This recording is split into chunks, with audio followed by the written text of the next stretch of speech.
اللهم صل على سيدنا ومولانا محمد وعلى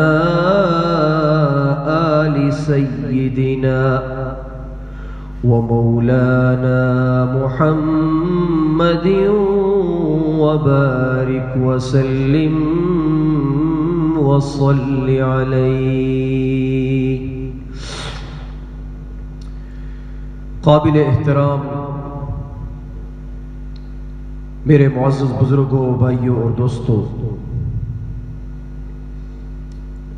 اللہ رب ذوالجلال نے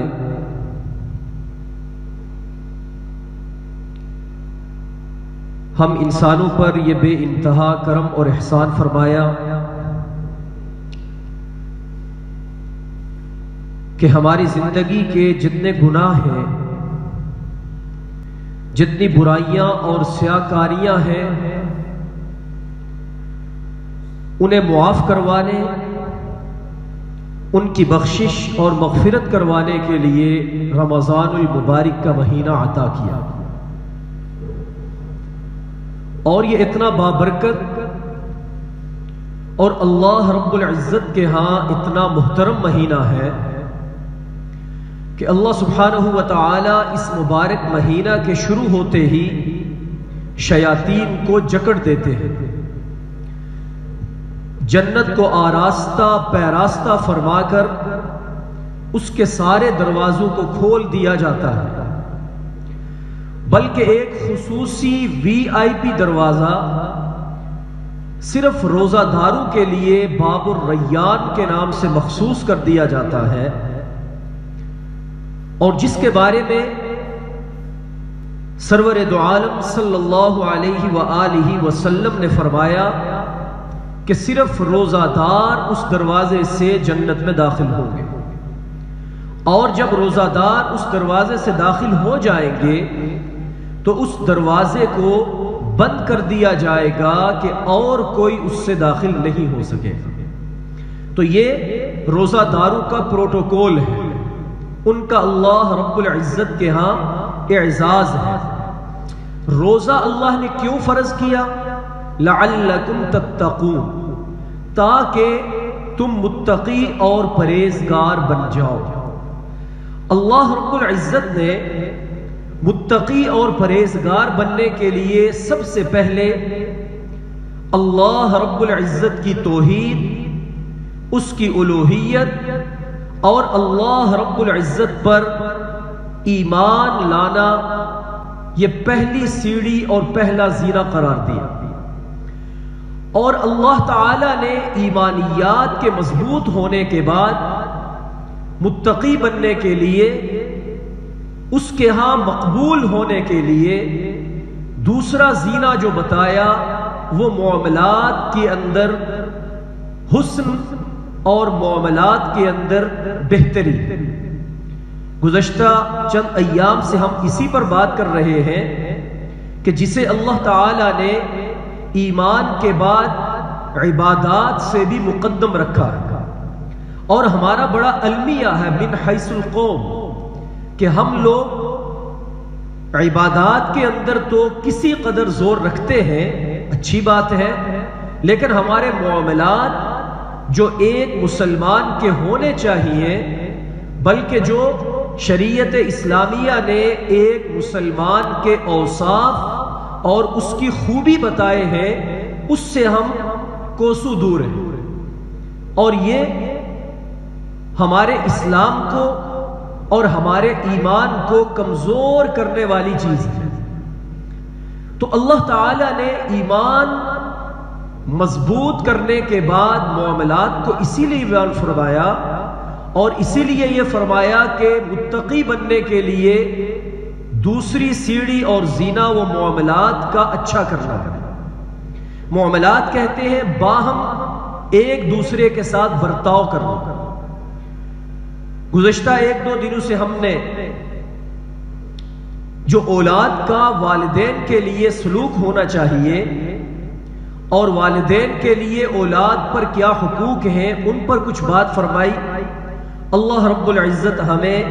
اپنے والدین کے ساتھ حسن سلوک کرنے ان کے حقوق کو پہچاننے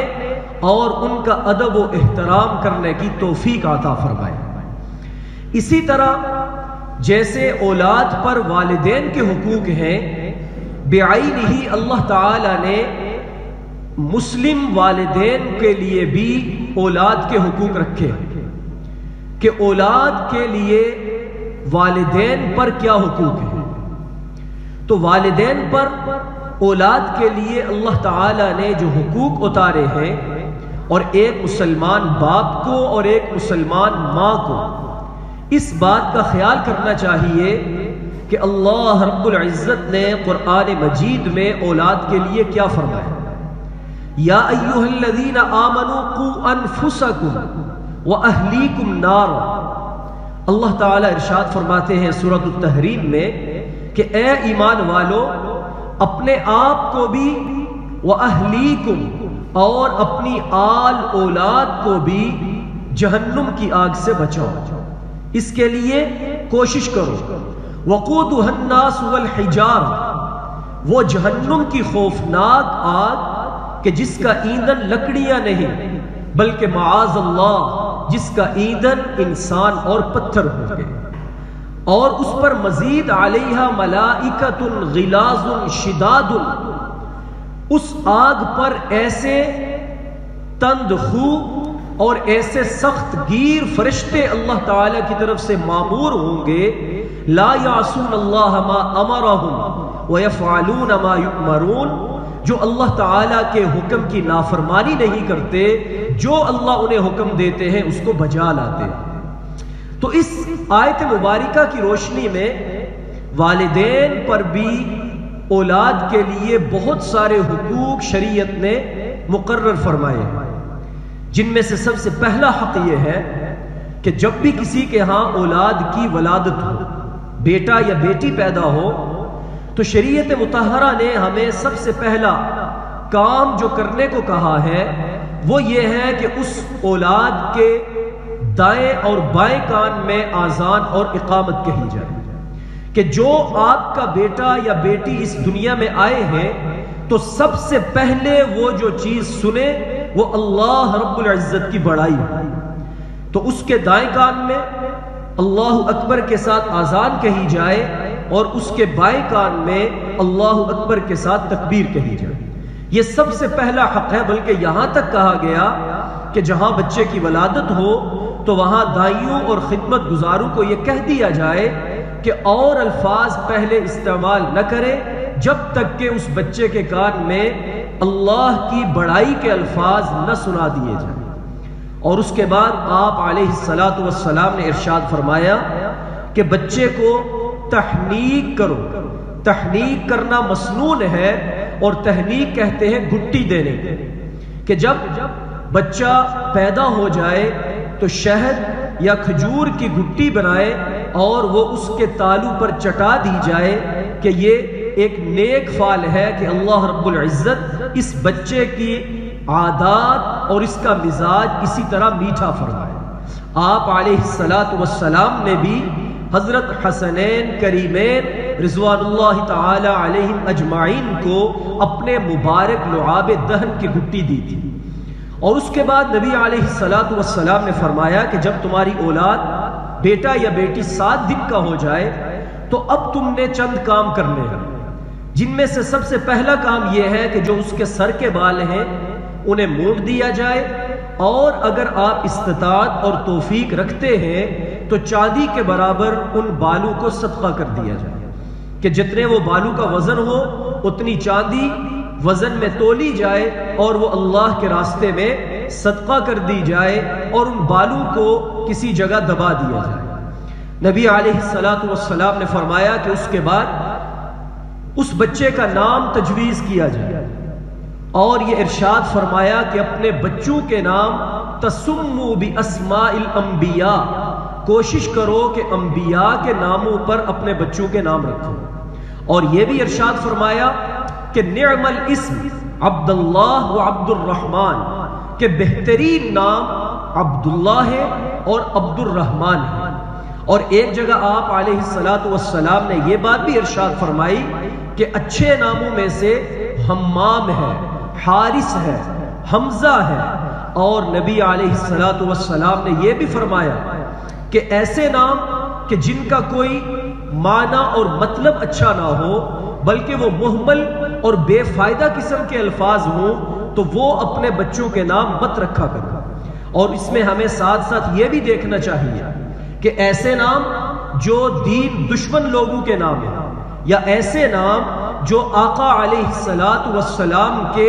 دشمنوں کے نام چلے آ رہے ہیں وہ ہم اپنے بچوں کے نام نہ رکھیں۔ اللہ کے نبی نے ارشاد فرمایا کہ ناموں کی تاثیر آسمان سے نازل ہوتی ہے، لہٰذا جو تم بچے کا نام رکھو گے اللہ تعالیٰ اس بچے کے اندر ویسی تاثیر پیدا فرمائیں گے۔ اور کوشش یہ کرنی چاہیے کہ آپ علیہ السلام کے مبارک نام محمد اور احمد کے نام پر اپنے بچوں کے نام رکھے جائے۔ اللہ کے نبی نے ارشاد فرمایا کہ تمہارے جس دسترخوان پر میرے نام والا بچہ ہوگا کہ جس کا نام محمد یا احمد ہوگا اس دسترخوان میں اللہ تعالیٰ بے برکتی نہیں فرمائیں گے۔ اور پھر ایک اتنی خوبصورت حدیث ہے کہ اللہ تعالیٰ قیامت کے دن نبی علیہ السلام کو پکاریں گے یا محمد، تو آقا علیہ السلام نے ارشاد فرمایا، سیرت حلبیہ میں حدیث موجود ہے کہ جتنے بھی محمد نام کے لوگ ہوں گے وہ اٹھ کے بھاگنا شروع کر دیں گے، تو اللہ تعالیٰ ارشاد فرمائیں گے کہ میں تو اپنے حبیب صلی اللہ علیہ وسلم کو بلا رہا ہوں، آپ کو تو آواز نہیں دی۔ تو وہ لوگ کہیں گے کہ ہمارے نام بھی محمد ہیں، تو اللہ رب العزت فرمائیں گے کہ چونکہ تم نے میرے محبوب پہ اپنا نام رکھا ہے لہٰذا تم سب کے سب جنت کا راستہ لے۔ اور اسی طرح نبی علیہ السلام کے جو دشمنوں کے نام ہیں، اور میں عرض کروں گا ہمارے ہاں یہ رائج ہے، جیسے پرویز نام ہمارے لوگ رکھ لیتے ہیں، میرے جاننے والے دوست ہیں ان کا نام بھی ہے۔ تو یہ وہ شخص تھا، بادشاہ تھا ایک، جس نے آپ علیہ السلام نے جب اس کو دعوت اسلام دینے کے لیے خط لکھا تھا تو وہ دعوتی خط اس نے پارا پارا کر دیا تھا، یعنی ٹکڑے ٹکڑے کر دیا تھا۔ اللہ کے نبی علیہ السلام نے اسے بددعا دی تھی کہ جیسے تم نے میرے مبارک خط کو ٹکڑے کیا ہے ایسے ہی اللہ تعالیٰ تمہارے بھی اور تمہاری سلطنت کے بھی ٹکڑے ٹکڑے کر دے گا۔ نتیجہ یہ ہوا کہ اسی کے بیٹے نے اس کو قتل کر دیا، اور اس کی جو ایک دوائی رکھی ہوئی تھی قوت کے لیے، اس کے اوپر لکھا تھا کہ قوت کے لیے ہے لیکن در حقیقت وہ زہر تھا، اس کے بیٹے نے وہ دوائی پی، بیٹا بھی مر گیا اور اس کی حکومت پارا پارا اور ٹکڑے ٹکڑے ہو گئے۔ تو اسی طرح قیصر نام ہے، اور اسی طریقے سے فیروز نام ہے، ابو لولو فیروز مجوسی وہ ہے کہ جس نے حضرت عمر فاروق رضی اللہ تعالیٰ عنہ کو شہید کیا۔ تو یہ ایسے نام جو ہمارے پیارے رسول صلی اللہ علیہ وسلم یا صحابہ اکرام کے دشمنوں کے نام ہوں، اگر کسی نے لا علمی میں رکھ دیے تو ہمیں ان کو فوراً چینج اور تبدیل کر دینا چاہیے۔ اللہ کے نبی علیہ السلام کے نام ہیں، صحابہ کے نام ہیں، انبیاء کے نام ہیں، یہ والدین کا حق ہے اپنی اولاد پر کہ وہ یہ نام رکھیں۔ اور ایک مرتبہ ایک شخص حضرت عمر فاروق کی خدمت میں حاضر ہوا اور آ کر عرض کرنے لگا کہ یا امیر المؤمنین، میرے بیٹے نے مجھے بھی مارا ہے اور میری بیوی کو بھی مارا ہے، یعنی اپنے والدین کو اس نے لاٹھیوں کے ساتھ مارا ہے، آپ اس کو سمجھائیں، اس کو سزا دیں۔ حضرت عمر فاروق نے اسے بلایا، بڑے غصے میں تھے آپ نے اس سے پوچھا کہ تو نے یہ کیا تو تجھے اس کی سزا ملے گی۔ تو وہ بچہ کہنے لگا کہ امیر المؤمنین آپ مجھے سزا دیں لیکن پہلے میری بات سنو۔ اور اس نے کہا کہ مجھے یہ بتائے کہ جب بیٹا یا بیٹی پیدا ہو جائے تو والدین کے ذمہ کیا حقوق ہیں؟ آپ ہمیں اولاد کو تو حقوق بتلاتے ہیں کہ والدین کے ساتھ حسن سلوک کرو، والدین کے بھی کوئی حقوق ہیں؟ تو حضرت عمر فاروق نے فرمایا کہ بالکل حقوق ہیں کہ اس کا اچھا نام رکھا جائے، اس کی اچھی تربیت کی جائے، اس کے ساتھ معاملات میں بہتری کے انداز سے چلا جائے۔ تو وہ لڑکا عرض کرنے لگا کہ امیر المؤمنین جب میں پیدا ہوا تو میرا نام انہوں نے رکھا جعل، مہمل لفظ ہے، گٹر میں چلنے والا ایک کیڑا، گندگی کا کیڑا، تو میں تو جعل ہوں۔ اور جب میں تربیت کے دنوں میں آیا تو انہوں نے مجھے لاٹھی پکڑائی اور اونٹ اور اونٹنیوں کے ساتھ مجھے جنگل میں چھوڑ دیا کہ انہیں چراؤ۔ اب یہ ہوتا ہے کہ جب بھی اونٹ کوئی آپس میں ٹکراتے ہیں، لڑ پڑتے ہیں، تو میرے والد نے مجھے یہ سکھایا کہ ان کے سروں پہ لاٹھی مارو تو یہ الگ الگ ہو جائیں گے اور لڑائی چھوڑ دیں گے۔ اب ایک دفعہ میں گھر میں آیا تو میں نے دیکھا کہ میرا باپ اور میری ماں آپس میں گتھم گتھا ہے، ایک دوسرے سے لڑ رہے ہیں۔ تو چونکہ میرے باپ نے میری تربیت ایسے کی ہوئی تھی کہ جب اونٹ لڑ رہے ہوں تو انہیں چھڑانا کیسے ہے، لڑائی کیسے ختم کرنی ہے، تو میرے ہاتھ میں وہی لاٹھی تھی، میں نے وہ ایک اپنی ماں کے سر پہ دے ماری، ایک باپ کے سر پہ دے ماری، کہ میری تربیت جو اس طرح تھی۔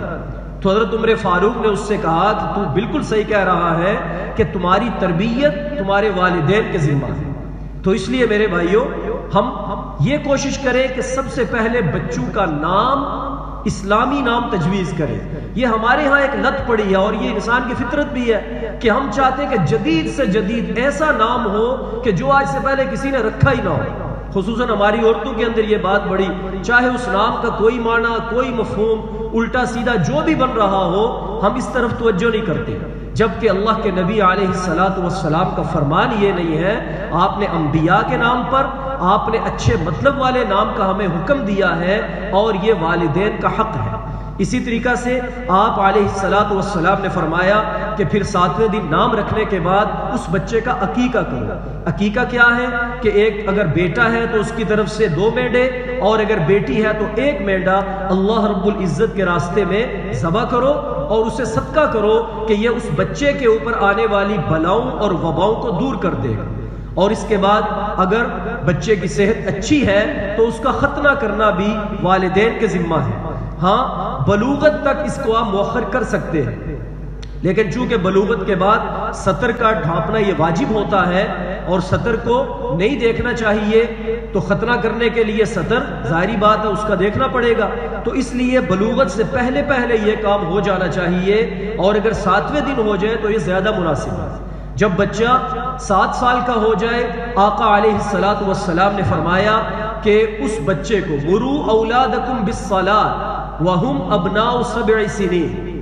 واضربوا علیہا وہم ابناء 10 سنین وفرقوا بینہم بالمضاجع۔ فرمایا جب 7 سال کی عمر کو بچہ پہنچ جائے تو اس وقت تک اسے سب سے پہلے لا الہ الا اللہ محمد الرسول اللہ بولنا سکھاؤ۔ آپ کے بچے کی زبان جب بولے تو اللہ تعالیٰ کی بڑائی بولے، جب سنے تو اللہ اکبر کی صدا سنے، یہ والدین کے ذمہ حق ہے۔ اور فرمایا کہ اپنے بچوں کو سورہ حشر کی آخری 3 آیات یاد کرواؤ، ان کی زبان پہ یہ جاری کرواؤ۔ اور اسی طریقے سے فرمایا کہ اگر وہ بیٹا بڑا ہو رہا ہے تو اسے سورۃ المائدہ یاد کرواؤ، اگر بیٹی ہے بڑی ہو رہی ہے تو اسے سورۃ النساء، سورۃ النور، یہ اسے یاد کرواؤ۔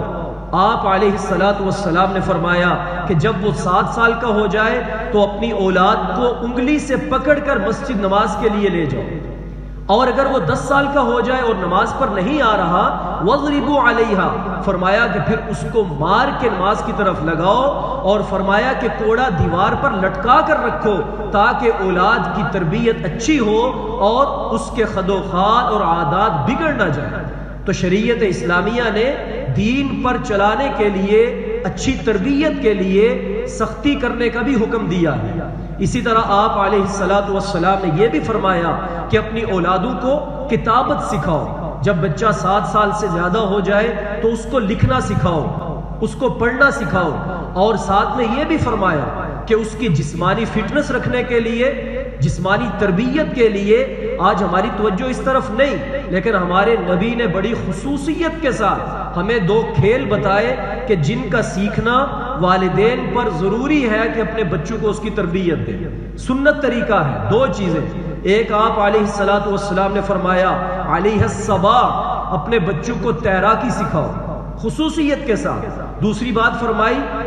کہ اپنے بچوں کو الرمایا، تیر اندازی سکھاؤ، کہ نشانہ بازی کی مشق کروانا یہ ایک مسلمان کے بچوں کو آنی چاہیے۔ اور تیسری بات فرمائی کہ اپنے بچوں کو گھڑ سواری سکھاؤ، کہ یہ تینوں مردانہ کھیل ہیں، مجاہدوں کے کھیل ہیں، کہ جب تمہارے بچے بچپن کے ساتھ ان کھیلوں کے عادی ہوں گے کہ تیراکی کے اندر آپ کے پورے جسم کی ورزش ہوتی ہے، نشانہ بازی سے آپ کا دشمن پہ روک پڑتا ہے، اور گھڑ سواری یہ جہاد کے اندر کام آتی ہے۔ تو اللہ کے نبی علیہ السلام نے یہ مردانہ کھیل بچپن ہی سے اولاد کو سکھانے کا ہمیں حکم دیا ہے، تاکہ تمہاری اولاد ایک مجاہد کے ایسا جسم لے کر اور ایک مجاہد کی سوچ لے کر بڑی ہو۔ اور میں حیران ہوتا ہوں، آج آپ اگر کفر کو دیکھیں، جو ترقی یافتہ ممالک ہیں، یورپ کو دیکھ لیں، امریکہ دیکھ لیں، وہاں پر ان لوگوں نے تیراکی کے لیے سارے انتظامات کیے ہوئے ہیں۔ ان کے بچے سوئمنگ کرتے ہیں، ان کے بچے گھڑ سواری کرتے ہیں، ان کے بچے تیر اندازی کرتے ہیں۔ یہ ہمارے نبی نے ہمیں تعلیم دی ہے۔ اور جو ان کے کھیل تھے کہ 11 بندے ایک گراؤنڈ میں کھڑے ہو جائیں، بلہ پکڑ لیں، اور جناب کسی کی باری آتی ہے کسی کی نہیں آتی، اور پورا دن ایسے ہی چلا جاتا ہے، یہ ان کے کھیل انہوں نے ہمیں دے دیے تاکہ ہمارے بچے ناقص ہو جائے، کمزور ہو جائے، ان کی کوئی ایکسرسائز اور ورزش نہ ہو۔ جبکہ جو اسلام نے ہمیں کھیل بتائے آج وہ یورپ کر رہا ہے۔ یورپ کی اپنی کوئی کرکٹ کی ٹیم نہیں، سوئمنگ کی ٹیم ملے گی آپ کو ان کی فٹ بال کی ٹیم ملے گی، آپ کو ان کے گھڑ سواری کی ٹیم ملے گی، کرکٹ کی نہیں ملے گی۔ وہ انہوں نے ہمیں دے دیا کہ اس کے اندر کوئی جسمانی ورزش نہیں ہے۔ تو آقا علیہ السلام نے ہمیں با مقصد کھیل بتائے۔ ہمیں چاہیے کہ ہم اپنے بچوں کو وہ سکھائیں تاکہ ہمارے بچے جب ان کھیلوں کو سیکھیں تو جب بڑے ہوں تو ایک مجاہد کی سوچ لے کر بڑے ہوں، اسلام کی خدمت کی سوچ لے کر بڑے ہوں۔ تو یہ کچھ حقوق تھے جو والدین کا ذمہ اولاد کے لیے ہیں۔ اللہ تعالی ہمیں اسی نہج پر چلنے کی توفیق عطا فرمائے۔ الحمدللہ رب العالمین، والصلاة والسلام على سید المرسلین وعلى آلہ وصحبہ اجمعین۔ اللهم صل على سيدنا ومولانا محمد وعلى آل سيدنا ومولانا محمد وبارك وسلم وصل عليه۔ اللهم أنت السلام ومنك السلام، تباركت يا ذا الجلال والإكرام، سمعنا وأطعنا غفرانك ربنا وإليك المصير۔ اے اللہ ہم سب پر اپنا فضل اور کرم فرما، اے اللہ ہم سب کے گناہ صغیرہ کبیرہ معاف فرما، اے اللہ اپنے فضل و کرم کے ساتھ ہمیں آقا علیہ السلام کی تمام سنتوں کو اپنانے کی توفیق عطا فرما۔ اے اللہ ہمیں صراط مستقیم پر چلا، اے اللہ ہمیں اپنی اولادوں کی تربیت اسلامی نہج پر کرنے کی توفیق عطا فرما۔ اے اللہ ہماری اولادوں کو مجاہدین کی شکل و صورت والا بنا، اے اللہ ان میں مجاہدین کا جذبہ پیدا فرما۔ اے اللہ جیسے صحابہ اکرام رضوان اللہ تعالی علیہم اجمعین کو اللہ کے نبی علیہ السلام نے تربیت فرمائی، اے اللہ ہماری اولادوں کو بھی اسی طرح با مقصد زندگی جینے کی توفیق عطا فرما۔ اے اللہ تمام مرحومین کی مغفرت فرما، جو بیمار ہیں سب کو شفاء کاملہ عاجلہ عطا فرما۔ اے اللہ جن جن احباب نے دعاؤں کے لیے کہا سب کی جائز حاجات جائز مقاصد پورے فرما۔ اے اللہ ہم میں سے ہر ایک کی جائز دعا کو قبول فرما۔